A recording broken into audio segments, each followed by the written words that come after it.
Today on Bloodbath and Beyond, we review Ditch Day Massacre. There's hell to pay for cutting class.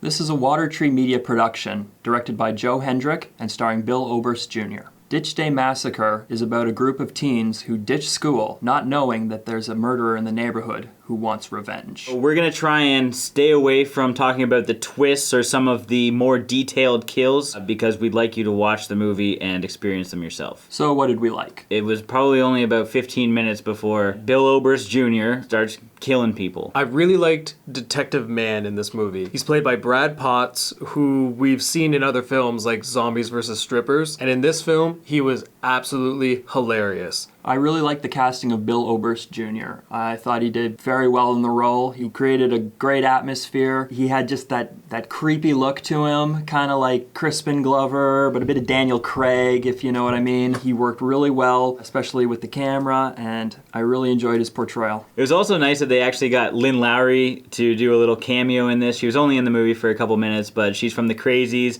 and a bunch of other horror movies, which was nice. He ends up torturing her and cutting off her finger, which was a practical effect. It was all practical effects. Yeah, and it didn't seem like they were trying to just put on a gore show. I think one of my favorite parts is when we actually see an axe cut off someone's hand and we see just puke coming out of her mouth. It was a very realistic reaction, which was a nice touch. Definitely liked the younger female talent. We had Pandie Suicide, who's a suicide girl. There's a nice, solid sex scene with a girl with great boobs. Yeah. Her name is Samantha Dawn. Since we're not going to get into who dies in this movie and we've talked about the practical effects, we're going to skip right over the favorite kills and just go on to our dislikes. I disliked how the movie was broken up. There didn't seem to be very many solid parts to the movie. It seemed like one stream of consciousness. For 40 minutes straight, it's the same feel. It's them and the killer. The buildup that they tried to get across was done in a flashback over the opening credits. Yeah, so you understood what was happening the entire time. His family was killed in a car crash from a drunken girl, and now he's after this girl. Another thing I didn't like about the story is they tried to throw a couple twists in at the end, which are so predictable. This was not a horror comedy like most horror movies. This was trying to be a very serious film, but then they introduced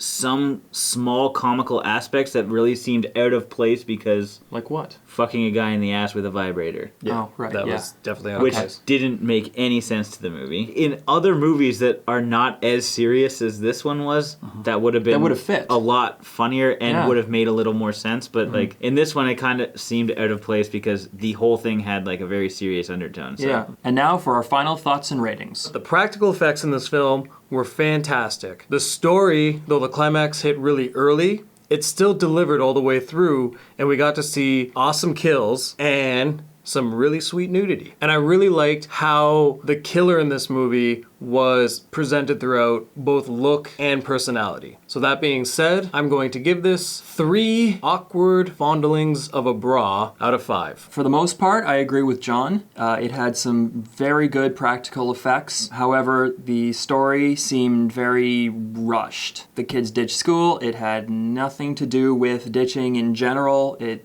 didn't have to happen like that. It just seemed something that was just thrown in. But the killer, the casting was perfect. He did a great job. So I give Ditch Day Massacre 2 casual grabbings of a hacksaw out of 5.